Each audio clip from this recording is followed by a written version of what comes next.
আসসালামু আলাইকুম আ রহমতুল্লাহ। বিসমিল্লাহির রহমানির রহিম। পরম করুণাময় আল্লাহ রব্বুল আলমিনের নামে আরম্ভ করেছি। গিয়াসউদ্দিন তাহেরি, ওনার আরেকটা মিডিয়া নাম আছে ডিজে তাহেরি নামে পরিচিত। তিনি একজন আলেম, তথাকথিত মাজার পূজারী, ধর্ম ব্যবসায়ী, ভণ্ড পীর নামেই উনি পরিচিত। ইতিপূর্বে তার অনেক ভিডিওই ভাইরাল হয়েছে। এর মধ্যে উল্লেখযোগ্য বসেন বসেন, বসে যান, চা খাবেন, ঢেলে দেই, ঢেলে দেব, এই এছাড়াও আরও অনেক শিরকি গান আপনারা ভিডিওতে দেখেছেন, শুনেছেন। আমিও চেষ্টা করছি কিছু কিছু অংশ আপনাদের দেখানোর জন্য।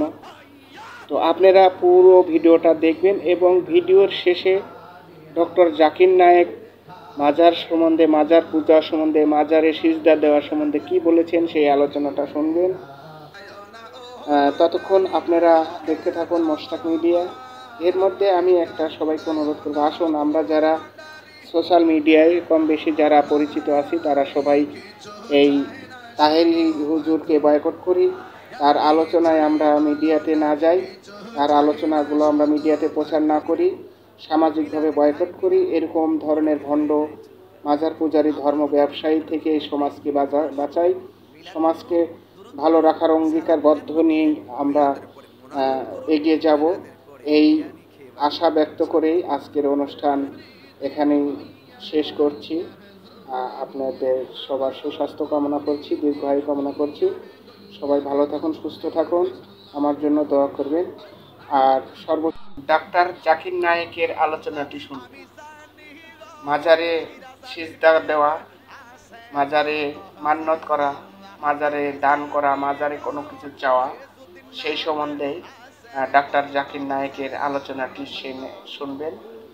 ততক্ষণ আপনারা ধৈর্য ধরে অপেক্ষা করুন এবং দেখতে থাকুন মোশতাক মিডিয়া।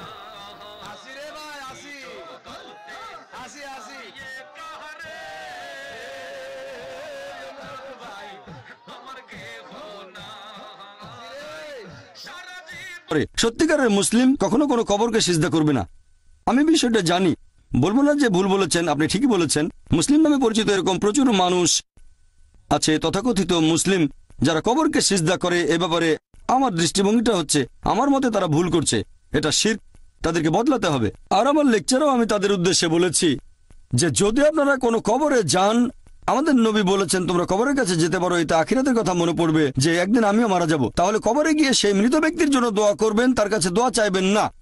তার জন্য দোয়া করতে পারেন, আল্লাহ যেন তাকে জান্নাতুল ফেরদৌসে পাঠান, তার সব গুনাহ মাফ করে দেন ইত্যাদি, তবে তার কাছে দোয়া চাইবেন না।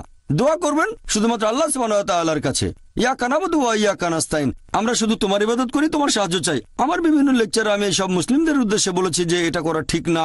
একটা লেকচারে আমি বলেছিলাম যে আপনারা কোনো কবরকে ইবাদত বা সিজদা করবেন না, এটা ঠিক না, সবচেয়ে বড় পাপ।